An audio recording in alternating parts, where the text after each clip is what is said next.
नमस्कार, मैं हूं श्रीकांत प्रत्युष और आप देख रहे हैं citypostlive.com। आपके लिए बड़ी खबर है। जी हां, राजनीतिक गलियारे से खबर है।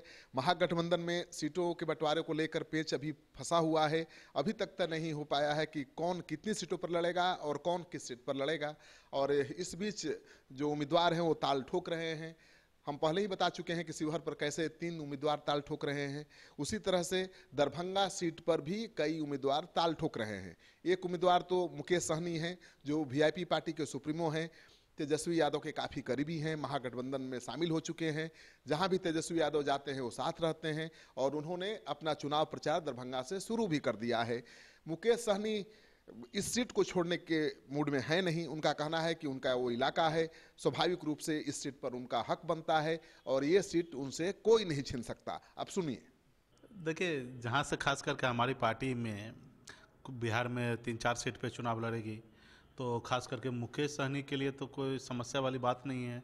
और मेरे गृह जिला का सीट है, घर का सीट है, तो निश्चित तौर पे जो पार्टी के प्रमुख हैं, वो जिनका जहाँ बेस है वहाँ से वो लोग चुनाव लड़ेंगे, उसमें कोई किंतु परंतु नहीं है। दरभंगा सीट छोड़ने का बात क्या है? मतलब दरभंगा तो हमारे घर का सीट है, हमारा है, तो छोड़ने वाली बात क्या यहाँ से आ रहा है? हमारी गठबंधन की सीट है, तो उसमें हम लोग मिल कर बैठेंगे और उसमें जो जीतने वाला कैंडिडेट होगा उसको जिताया जाएगा, लड़ाया जाएगा। दरभंगा से तो आप ही लड़ेंगे ना? दरभंगा से हमारी पार्टी लड़ेगा। आप नहीं लड़ेंगे? हमारी पार्टी में अभी डिसाइड किया जाएगा कौन लड़ेगा, लेकिन हमारी पार्टी लड़ेगा दरभंगा। तो आपने सुन लिया सन ऑफ मलाह को। उनका कहना है कि दरभंगा सीट तो उनकी है और कोई उसको छीन नहीं सकता है।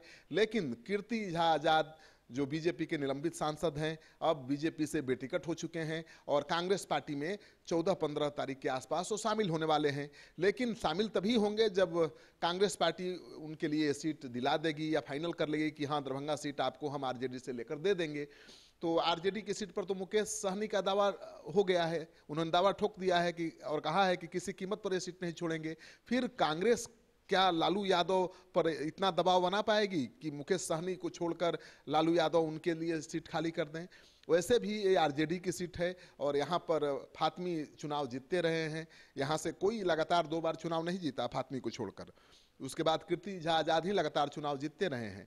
तो कीर्ति झा आजाद का दावा भी मजबूत है और फातमी का भी दावा मजबूत है। तो फातमी को अगर वहाँ से लालू यादव हटाते हैं, उनकी जगह किसी दूसरे को लाते हैं, तो किसको देंगे? 2-3 बार लगातार चुनाव जीत चुके कीर्ति झा आजाद को, या फिर सन ऑफ मलाह मुकेश सहनी को, जो उभरते हुए सितारे हैं। बिहार में उन्होंने अपना दमखम दिखाया है। पार्टी नई है लेकिन नाम पुराना है। तो मुकेश सहनी में, कीर्ति झा आजाद में किसको लालू यादव चुनेंगे, ये देखने वाली बात होगी।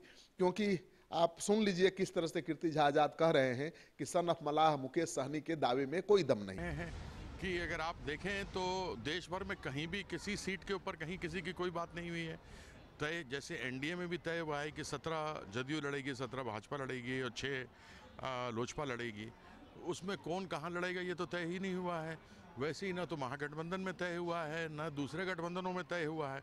तो पूरे देश भर में तो अभी कहीं कुछ भी तय नहीं हुआ है। लेकिन लोग अब अपनी ओर से नेता बन गए हैं तो वह अनाउंसमेंट करते हैं, तो उसमें आपत्ति क्यों हो किसी को? मुकेश सहनी जी कहाँ क्या कर रहे हैं, नहीं कर रहे हैं, मेरा समर्थक कोई नहीं है। समर्थक लोग अलग अलग दल के होते हैं। मेरे जानने वाले लोग हैं, चाहने वाले लोग हैं। अब कोई कुछ बोल रहा हो, वो मुकेश सहनी जी क्या बोल रहे हैं या स्वयंभू नेता क्या एनडीए के बोल रहे हैं, तो किसी को बोलने दीजिए ना। अभी तक तो कुछ हुआ ही नहीं है, इसके ऊपर हम क्यों उतावले या उत्तेजित हो जाएं? तो आपने कीर्ति झा आजाद को सुन लिया। उनका कहना है कि सन ऑफ मलाह ने नई नई पार्टी बनाई है, नए नए नेता बने हैं और अभी सीटों का बंटवारा हुआ नहीं, कहीं पता ही नहीं है कि कौन किस सीट से लड़ेगा, कौन कितनी सीटों पर लड़ेगा। और अभी से वो ताल ठोकने लगे हैं। उनके दावे में और ताल ठोकने में कुछ भी रखा नहीं है। तो कीर्ति झा आजाद के तेवर तल्ख हैं और उनका कहना है कि मुकेश सहनी से उनका कोई मुकाबला है ही नहीं। मुकेश सहनी तो आज के नेता हैं, वो तो लगातार 3 बार से वहाँ चुनाव जीतते रहे हैं। तो कोई तुलना नहीं है मुकेश सहनी के साथ और उन्हें पूरी उम्मीद है कि कांग्रेस पार्टी उनके लिए सीट मैनेज कर लेगी। लेकिन सवाल ये उठता है कि कांग्रेस पार्टी क्या लालू यादव पर दबाव बना पाएगी?